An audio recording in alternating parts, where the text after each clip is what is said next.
Merhaba. Bugün ilişkiler konusuna biraz girmek istiyorum.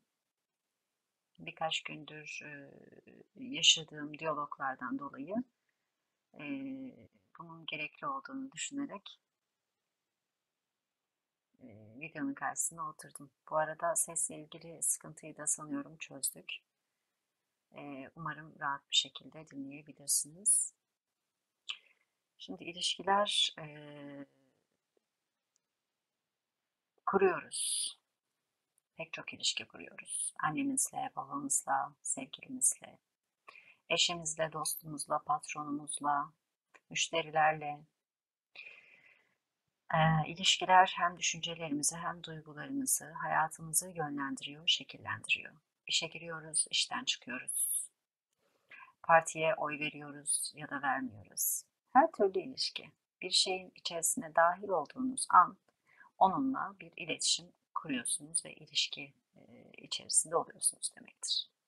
Şimdi ilişkileri düzeltebilmek adına internette pek çok paylaşımlar yapılıyor. İşte sevgilinizle anlaşmanın 10 yolu, çocuğunuzla doğru iletişim kurmanın teknikleri, e, işte doğru olanı nasıl bulabiliriz, doğru sevgili karşınıza ne zaman çıkar, işte tarotudur, falıdır, hatta büyücüleri dahi eşlik edebiliyoruz ilişkilerimize. Fakat bunların asıl sebebini çok net bilmiyoruz. Şimdi ilişkiler tamamen %100 ihtiyaçlara göre şekillenir. Yani bir şeye ihtiyacımız varsa o şeyle bir şekilde iletişim kuruyoruz ve ilişki kuruyoruz. Yemeğe ihtiyacımız vardır. Yemeği yersiniz ve içinize alırsınız. Onunla artık ilişkilisinizdir. Hani birleşmişsinizdir. Ya da işe ihtiyacınız vardır. İşe girersiniz. Onunla işle bir bağlantınız olur. Her türlü bağı ya da her türlü bağımlılığı ilişkiler ve ihtiyaçlar ile yapıyoruz. Peki bu ihtiyaçları neye göre belirliyoruz? Neye ihtiyacımız olduğunun ne kadar farkındayız?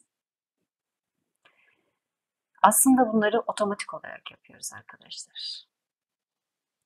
Neden otomatik? Çünkü ihtiyacı belirleyen şey aslında çakralarımız. Ve çakralarımızın kontrolü tamamen bizde olmadığında çakralarımızın bize ne anlatmaya çalıştığını bilmediğimizde yanlış kararlara, yanlış ilişkilere ya da kötü olaylara maruz kalabiliyoruz. Mesela birkaç örnek vermek istiyorum. Ama örnek vermeye girmeden önce çakralar konusunda küçük küçük bir detaya girelim. Kök çakra bizim güvenli alanımızdır. Gösterebildiğimiz gücümüzdür. Ben dediğimiz şeydir. Bu ben dediğimiz şeyi nereden alıyoruz? Öncelikle genetiğimizden alıyoruz. Genetikte annenin ve babanın ortak paydasıyla ortaya çıktığı için annenin ve babanın ve onların soylarının bazı özellikleri bize aktarılıyor. Buradaki özellikler çakralarımızı başlangıçta belirliyor. Fakat bunlar doğduğumuz anda dengeli. Hiçbir problem yok çünkü o zaman ilişki kurmadık henüz. Büyüyüp 2 yaşına gelene kadar da yine dengeli. Eğer dışsal olarak çok büyük faktörler yoksa gayet rahat bir şekilde hayatımıza devam edebiliyoruz. Sağlık sorunları yaşamamızın sebebi de aslında dışsal olaylar. Bir insan üçüncü boyut frekansına gelene kadar, yani üçüncü boyut frekansını hazmedene kadar, bu da 21 yaş demek. 21 yaşa kadar dışsal etkilerin de faktörleriyle hayatını şekillendirir. O zamana kadar daha henüz tam bir oluşum gerçekleşmiş değildir kişide. Ondan sonra da yine şekillenir ama bu sefer daha farkındalıklı, daha bilinçli olarak yaklaşırsınız olaya. Bazen hayır dersiniz, bazen evet dersiniz, bazen daha kontrollüsünüzdür. Kontrollü olunan durumlar çakranın dengeli olduğu durumlardır. Diğer durumlarda asla bir kontrol söz konusu olmadığı gibi tamamen otomatik işlevler söz konusudur. İşte aydınlanma denilen olay aslında dengeli davranabilmek ve otomatik düşünceden, otomatik duygudan, otomatik eylemden sıyrılabilme olgusudur aydınlanma olgusu. Konumuz aydınlanma olmadığı için oraya girmeyeceğim. Çünkü aydınlanma ya da aydınlanma hiç fark etmez. Bedenin 7 çakra ile yönetiliyor ve bu 7 çakra alma ve verme şeklinde işlev görüyor. Biz bir şeyler yapıyoruz, karşılığında başka şeyler alıyoruz. Her türlü yediğimiz, içtiğimiz yiyecekten tutun da çalıştığımız işe kadar her türlü şey tamamen çakralarımızın kontrolünde. O yüzden çakralarımızın dengeli çalışması bizim hayatımızın da dengeli olması anlamına geliyor. Şimdi kök çakra güvenli alanımız, ben deme potansiyelimiz, gerektiğinde yumruğumuzu masaya koyup hayır diyebilme potansiyelimizle ilgilidir. Ve dediğim gibi genetik, bulunulan, uzun bir zaman dilimi geçirilen ve öğrenilen bilgiler, bunlarla çünkü ben denilen şey oluştuğu için kök çakra bunlarla alakalı. Çok yakın olduğumuz insanlar, sürekli görüştüğümüz insanlar, bunlarla da artık olaylar köklendiği için bunlar da kök çakranın alanına giriyor. İkinci çakra ilişkilerimizdir, ikili ilişkilerimizdir. Bir ortaklık ilişkisi ya da partnerler, yani sevgilimiz olabilir, eşimiz olabilir ya da bir şekilde iş ortağımız olabilir. Fakat aynı öngörüde birlikte bir şeyler yapmak durumunda olduğunuz insanlarla olan iletişiminizdir ikinci çakra. Ve kendinizi güvenli hissetmek ve kendinizi tam hissedebilmek için bu tarz ilişkilere girersiniz. Neden? Ben bayanım ve beni tamamlayacak olan, dünyada tamamlayacak olan karşıtım erkek. O yüzden cinsel kimliğimizle de alakalı bir olgudur ikinci çakra. Ve düşünceler tarafından yönetilir. Üçüncü çakra aldığımız, doyduğumuz, bizi tok hissettirebilen açlık tokluk duygusu, güç güçsüzlük duygusu ile bağlantılı. Mesela iş ilişkileri, para ilişkileri, patron işçi ya da anne çocuk arasındaki ilişkiler de dahil. Hani aileden de çünkü doyduk zamanında. Aileden neyi aldık? Gelenekleri, görenekleri aldık. İlişki modellerini aldık. Ya da duyguları aldık. Duygular çünkü üçüncü çakra tarafından yönetiliyor ve her türlü duygu durumuna gelen, sizi iyi ya da kötü hissettirebilen her şeyle olan bağlantımız üçüncü çakra. Üçüncü çakra aynı zamanda çocuklarla olan diyalog. Yani yuva, aile, bu tarz. Hani çünkü aile olduğunda kendini daha güçlü hissedersin ya. Aslında güç unsurudur. Solar plexus diye geçer üçüncü çakra. Dördüncü çakra dünya ile ilgilidir. Sevgi potansiyelimizle ilgilidir. Ve kendimiz iyi hissettiğimiz ama gerçekten iyi hissettiğimiz her şeyle ilgilidir. Hani ben şunu seviyorum, bunu sevmiyorum diyoruz ya, o sevgi değil. Sevgi her şeyle kurulan ortak bağdır. Dördüncü çakra gerçek sevgiyi, kendimize olan güvenimizi, kendimize olan sevgimizi ya da kendimizi iyi hissettiğimiz bir rüzgarın esmesi ile olan ilişkimiz ya da bir çiçeğe bakarken ki o mayhoşluğumuz ya da gökyüzünü izlerken ki o şu halimiz. Dördüncü çakra biraz daha şuuru yönetir. Bilinci değil, bilinç daha üst bir boyuttur. Şuuru yönetir dördüncü çakra, sevgiyi yönetir ve şuurlu şekilde insanlarla olan iletişimimizi yönetir. Her türlü şeyin dolaşımı, kan dolaşımı da buradadır. Bizim vücudumuzdaki oksijen dolaşımı da yine dördüncü çakra tarafından yönetilir. Yani gezmek, tozmak, eğlenmek, dışarıda gördüğümüz, benim diyebileceğimiz her şey aslında dördüncü çakra ile ilgilidir. Sevgiyle ilgili yani kısaca. Beşinci çakra iletişimle ilgilidir. Bu öğretmen-öğrenci ilişkisi olabilir ya da eşinizle olan diyalogumuz olabilir. Yani ağzımızı açtığımızda direkt iletişim haline geçmiş oluyoruz. Kendimizi ifade ediş şeklimiz veya insanların bize söylediği sözleri yutmamız ya da kusmamız şeklinde çalışıyor 5. çakra. Ve boğazdan giren çıkan her şeyle ilgili. Yediğimiz yemekler de bazen boğaz çakramızı çünkü bozabiliyorlar. 5. çakradan sonra 6. çakra geliyor. 6. çakra aslında idrak etme çakrasıdır ve bilinç denilen şeyin aslında merkezidir. 5. çakra aynı zamanda ustalıkla da bağlantılıdır. Usta olduğumuz konularda daha yetkinizdir, daha güzel anlatırız. İşte ben bunu biliyorum deme yerimizdir 5. çakra. Ya da ben bunu bilmiyorum. Ya da bilmediğini itiraf etmemek, yalan söylemek, doğruyu söylemek, her türlü iletişim 5. çakra ile ilgili. 6. çakra gerçek idrak, gerçek farkındalık, olayların iç yüzünü analiz edebilme, algılayabilme, hakikati görebilme durumuyla bağlantılı. 7. çakra da evrenseldir. Tüm her şeyle bağlantılı aslında. Ve her çakra bir bezle ortak çalışıyor. O beze, o hormonlar, bezler, enzimler vücudumuzda bazı tepkimelere yol açarlar ya. Mesela endokrin bezi çalıştığında başka bir şey olur, tiroid bezi çalıştığında başka bir şey olur. Her çakra belli bir potansiyel bezle bağlantılıdır ve birlikte çalışır. O enzimler de bizim tepkilerimizi ya da hastalıklarımızı bir şekilde yönlendiriyor. Önemli bir detay, çakralar az çalıştığında onun iki yanındaki çakra fazla çalışarak o çakraya güç vermeye çalışır. Hani arkadaş desteği, dost desteği gibi. 5. çakramız az çalışıyorsa 6 ile 4 fazla çalışır. Ve onu yönlendirmeye çalışırlar. Hani sendeki sorunu halletmen lazım. O yüzden ben sana destek oluyorum derler. Mesela 5. çakrası pasif olan bir insan varsa 6. çakra ve 4. çakra daha fazla çalışır. Neden? İletişim problemin var. Neden? Çünkü anlamıyorsun ya da sevmiyorsun. Sevmediğin ve anlamadığın şeyle iletişim kuramazsın der.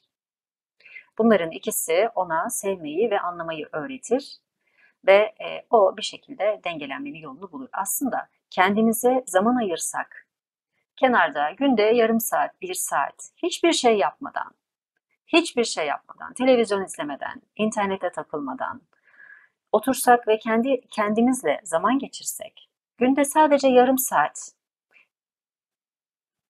uyumadan bilinçli şekilde vücudumuza, düşüncelerimize ya da duygularımıza yönelsek, hiçbir şey yapmamayı öğrensek, o zaman çakralar kendi kendini otomatik olarak dengeleyecek. Sizin ekstradan o uzmana, bu uzmana gitmenize de gerek kalmayacak. Fakat bunu insanlar yapmakta çok zorlanıyorlar. Çünkü hep bir şeyler yapmaya alışmışız biz insan olarak. Yapmadığımızda kendimizi eksik hissediyoruz. Yapmadığımızda kendimizi bir sorun var bende herhalde. O yüzden kenara çekildim diyoruz. Bunu uygulayın. Günde yarım saat, çok değil. Sonradan zaten o zaman dilimi artacaktır. O yarım saat içerisinde de hiçbir şekilde başka kişilerle iletişim kurmadığınız için çakralar bu şekilde komşuluk ilişkileriyle birbirlerine yardım edecekler ve birbirlerini dengeli hale getirecekler. Şimdi ikinci olay da şu, 7. çakra zaten 7 rakamı. Her zaman çakralar diğeriyle ortak çalışır. Biri çalıştığında öteki çalışmaz. Ne? Mesela 1 ile 6. çakra. 1 ile 6'yı topladığımızda 7. 5 ve 2. çakra toplamı 7. 3 ve 4. çakra toplamı 7. Mesela siz çok agresif, çok sinirli bir insansanız bu kök çakra ile ilgilidir. 6. çakra az çalışır. Neden?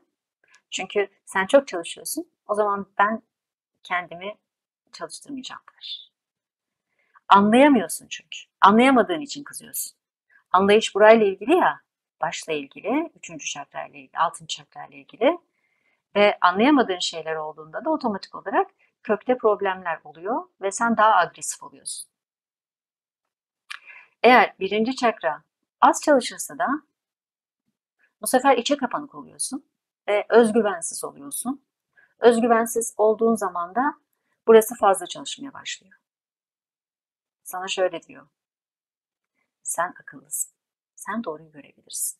Kendine gel. Sana duyu ötesi dediğimiz belli görsellerle ya da belli olaylarla karşına bir şeyler çıkartıyor ve onu bir şekilde dengelemeye çalışıyor. Hani içle dış aslında aynı. İçimiz ve dışımız aslında aynı. Eğer bir olay yaşıyorsak bu olayı dengelenmemiz için yaşadık aslında. Bunu anlayamıyor insanlar. İşte bana soruyorlar, diyorlar ki bir insan tacize uğradı diyelim. Çocukken tacize uğradı. Çocukken tacize uğrayanın ne günahı vardı? Günahı yoktu. Günahı yoktu. Kök çakrası zayıf çalışıyordu. Şimdi ne alakası var diyeceksin. Şöyle, cinsel kimliğimiz bizim ikinci çakrayla bağlantılı. Şimdi bir insan aileyle iletişim mesela iyi. Ama anne çok fazla konuşup babayı kötülerse ya da babayı yetersiz bulursa, bir şekilde baba az çalışıyorsa ve anne işte sen tembelsin, sen çalışmıyorsun ya da arkasından konuşabilir de bunu. Çocuk bunu duyuyor. Bunu duyduğu zaman çocuk da benim babam yetersiz diyor. Baba yetersiz demek benim köklerim zayıf demek. Ben kendimi güvende hissedemiyorum çünkü ailede ikilem var. İnsanlar aynı şey için mücadele etmiyorlar. Ne oldu? Kökleri olan güvencini yitirdi çocuk. Öyle olduğu zaman kök çakra pasif çalıştığı zaman otomatik olarak onu dengeleyebilmek için başka bir çakra olmadığı için ikinci çakra fazla çalışmaya başlıyor. İkinci çakranın çok çalışması kişide düşünceleri çekme ve karşı cinsi çekme gibi bir durum meydana getiriyor. Karşı cinsi çektiği için kök çakra zayıf olsa saldırıya uğradığında kendini savunabilecek. Ama savunamıyor. Çünkü kök çakra zayıf. Bu doğuştan da zayıf olabilir. Hani ilk 1 sene içerisinde, 2 sene içerisinde de bu kök çakra zayıflayabilir. Dediğim gibi dışsal etkiler çünkü çok. Ailede çok kavga varsa, çok gürültü varsa da o zaman kök çakra zayıflayabilir. Kök çakra pasif çalıştığında ikinci çakra aktif çalışıyor. İkinci çakra aktif çalışınca da kişi saldırıya uğruyor. Saldırıya uğrayınca bu sefer üçüncü çakra da 2'nin pasifliği 1 ve 3'ün fazla çalışmasına sebep olur. İkinci çakra o saldırıyla birlikte pasif çalışmaya başlıyor. Bu sefer üçüncü çakrada şöyle bir şey diyor. Ben sorunluyum. Benim problemim var. Ben uyum sağlayamıyorum. Ben ailevi sorunlar yaşıyorum. Şimdi ikinci çakra yüksek çalıştığında saldırıya uğradı. Saldırıya uğradı ki 1 ile 3 fazla çalışsın diye. Eğer daha fazla saldırıya uğrarsa 2'den yani tacize uğrarsa bu tacizler konusunda yani cinsel tacizler sonucunda 1. ve 3. çakra güçlü çalışmaya başlayacak. O zaman bu kişi çok agresif bir insan olabilir. Ben erkeklere asla muhtaç olmayacağım çünkü onların yüzünden ben bu hale geldim duygusu yaşayabilir. Bu 3. çakradan kaynaklı. Çünkü kendini daha emniyette ve temelini sağlam olmasını istiyor. O yüzden hayır demeyi öğreniyor. Ama fazla çalıştığı zaman hayır demek konusunda da problemler yaşamaya başlıyor bu sefer. Ya da ne oluyor? Karşı cinse ilgi duymaya başlıyor. Yani erkeklere olan nefreti, kadınlara olan yakınlığını daha çok ön plana çıkartıyor. Ben diyor kadınlar beni incitmiyorlar, erkekler beni incitiyorlar. O yüzden kök yani bir baba erkeği temsil eden, Rahman'ı temsil eden şeylere karşı agresif bir tavır sergilemesine sebep oluyor. Bu sefer 2, 1 ve 3 fazla çalıştı. Seçenekleri söylüyorum. Fazla çalıştı. Fazla çalışınca bu kişi çok güçlü olmak, çok para sahibi olmak, söz sahibi olmak, erkeklere ya da kadınlara hiç fark etmez. Çünkü aile de düzgün olmadığı için ilk başta kök düzgün olmadığı için ne yapacak? Bu kendini daha çok emniyette, daha çok güvende, daha çok güçlü hissetmek isteyecek. Okullar bitirmek isteyecek, maddi olarak kendini ayakları yere sağlam bassın isteyecek. Bir sürü etkilerden geçecek. Ama ne olacak? İnsanlardan nefret edecek. İnsanlardan nefret edecek. Çünkü 3. çakra fazla çalışınca 4. çakra sakinleşmeye başlıyor. yavaşlıyor, az çalışıyor. Az çalıştığı için de insanlara olan sevgisini, insanlara olan güvenini kaybediyor kişi. 4. çakra az çalıştığı için 3 ve 5 fazla çalışıyor. Bunların hepsi otomatik yalnız. Hani buna kalkıp da yapabileceğimiz bir şey yok. Bunlar otomatik olarak işleyen şeyler. Eğer kişi farkına varmazsa ve kendini düzeltmek için kontrol ele almazsa bu şekilde işliyor. 3 ve 5 fazla çalıştığı için kişi bir konuda kesinlikle uzmanlaşıyor. Çenesi müthiş çalışıyor. Patır patır patır sayacağı lafı söylüyor. Esirgemiyor asla. Çünkü o onu yaşadı ilk başta, o tacizi yaşadı. Ve bütün bu olayların hepsi bundan dolayı oldu. Patır patır söyledi her şeyi. Lafını esirgemedi. Erkeklere bile, iş yerinde de yine aynı. Çünkü kendini göstermek istiyor bu sefer. Ben sizden üstün.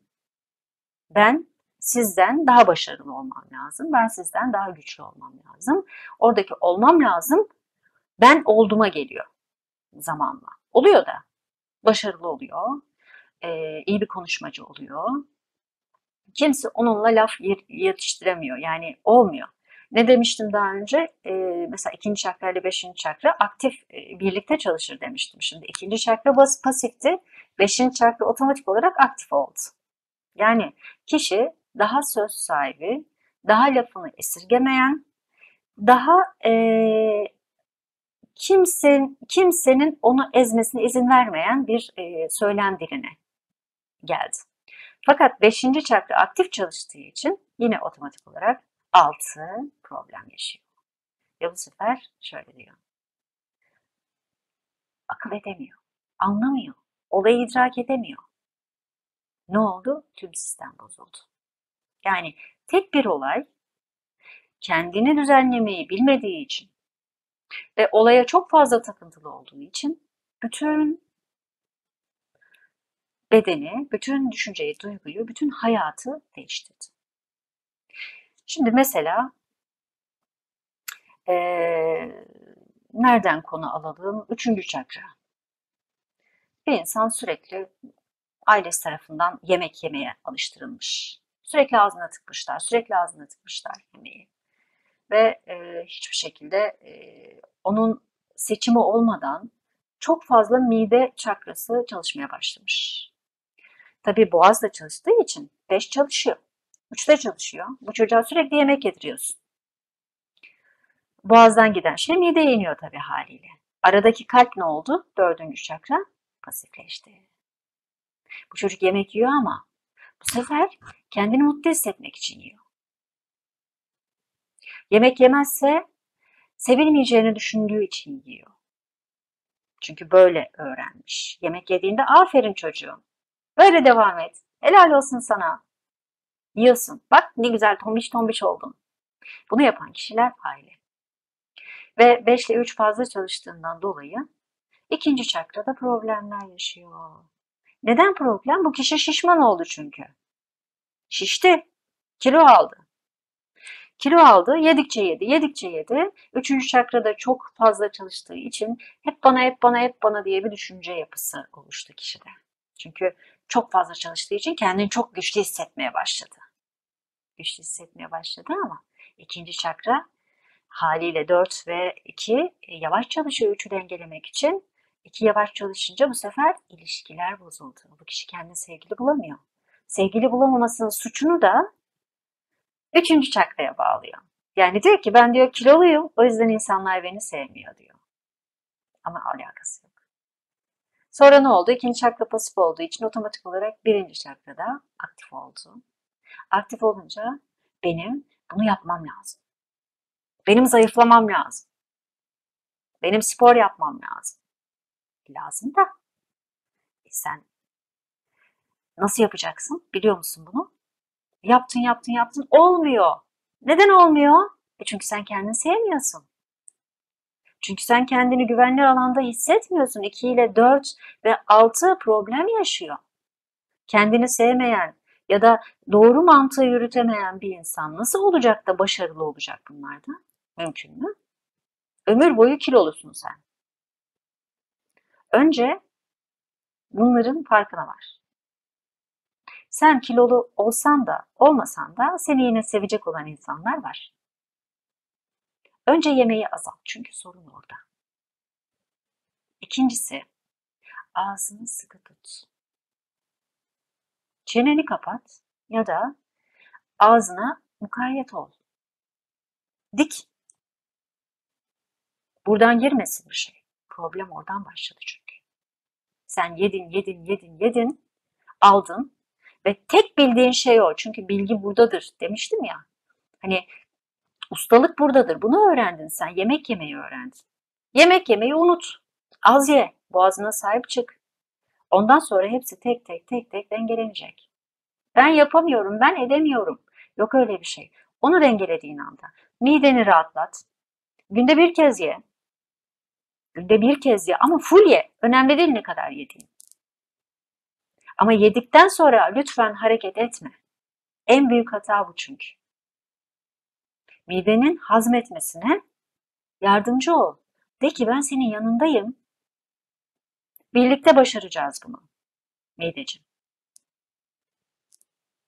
Ben senin istediğine uydum ve günde bir kez yemek yiyorum ve ben seni destekliyorum.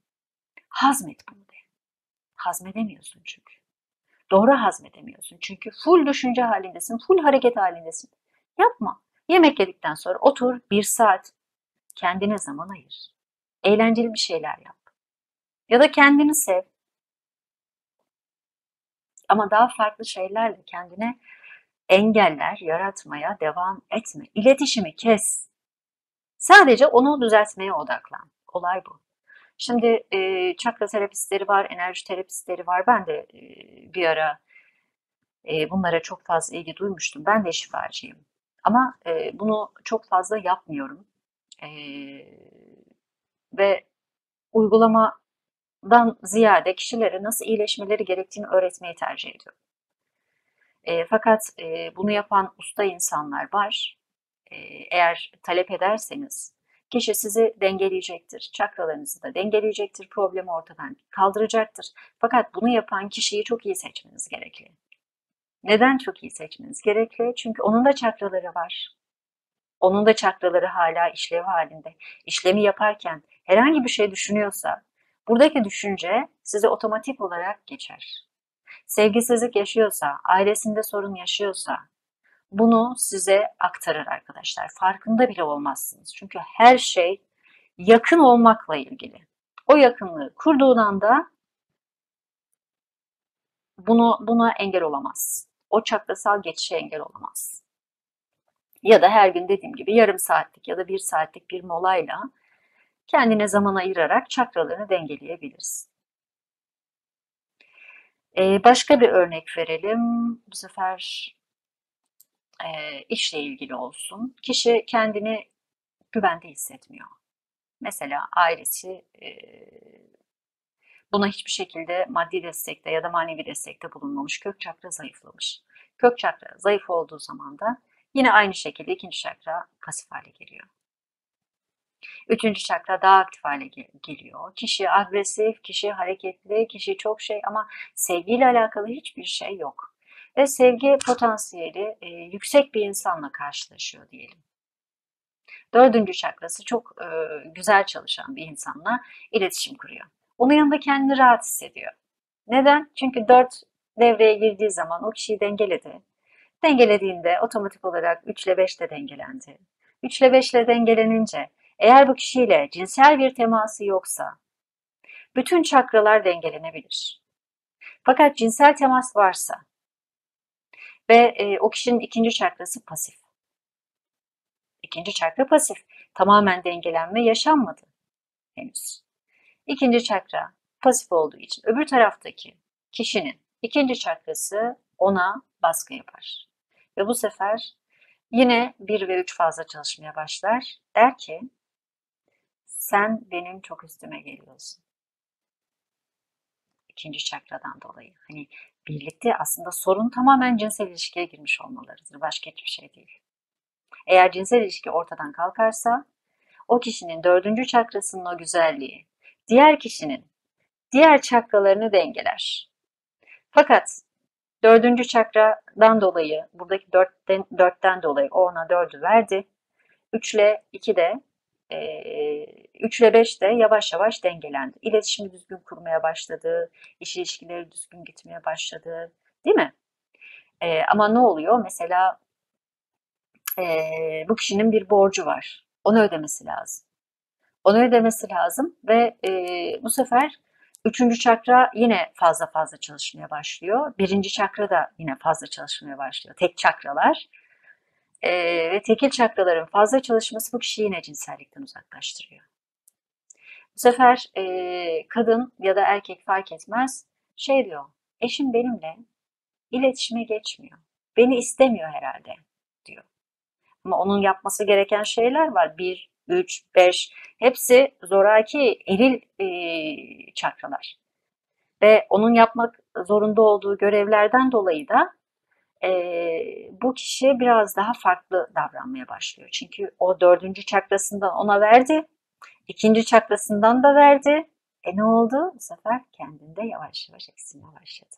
Çünkü ondakini tamir etmeye çalışırken terazinin kefesi gibi. Ondan aldım, ona verdim, kel kulağımı sana verdim derdi annem. Sürekli böyle iletişim kuruyoruz. Patronlarla olan ilişkiler mesela, sen çok çalışıyorsun. Çok fazla hareket halindesin, kök çakran fazla çalışıyor. Hani para kazanmak ya da o kişilere bir şekilde kendini kanıtlamak, başarılı bir işçi olabilmek adına çok fazla çabalıyorsun. E, Patron işçi ilişkileri üçüncü çakra ile ilgilidir. Bu da senin yemeklerinle ve gerçekten ihtiyacın olan şeylerle ilgilidir. Eğer o kişinin, patronun verdiği para senin karnını doyurmuyorsa, sen çok fazla çaba sarf ediyorsan bu kişiye karşı nefret beslemeye başlarsın, patrona karşı. İşte ne ahlaksızlığı kalır ne şerefsizliği kalır. Kötülersin. Neden? Çünkü seni doyurmadı o. Sana gerektiği kadar üçüncü çakradan besleme yapamadı. Besleme yapamadı. Üçüncü çakran dengesiz çalışıyordu çünkü. Çok çalışması ya da az çalışması fark etmez. İkisi de dengesiz. Önemli olan dengeli olması. Çakraların dengeli şekilde, düzgün bir şekilde çalışabilmesi önemli. O yüzden ilk aşamada 7. çakradır. Lütfen başınıza olabildiği kadar okşamaya çalışın arkadaşlar. Olur mu? Sevin, kendinizi sevin. Kendinizi onaylayın. Dünyadaki en mükemmel varlıklar sizlersiniz. Ve kendinize lütfen zaman ayırın. Yarım saat. Onlar kardeş, arkadaş ilişkisi gibi çakralar birbirlerine kol kanat gererler ve o yarım saat, bir saat içerisinde kendinize ayırdığınız zaman içerisinde onlar anlaşmanın ve nötrleşmenin bir yolunu mutlaka bulurlar. Seviyorum hepinizi.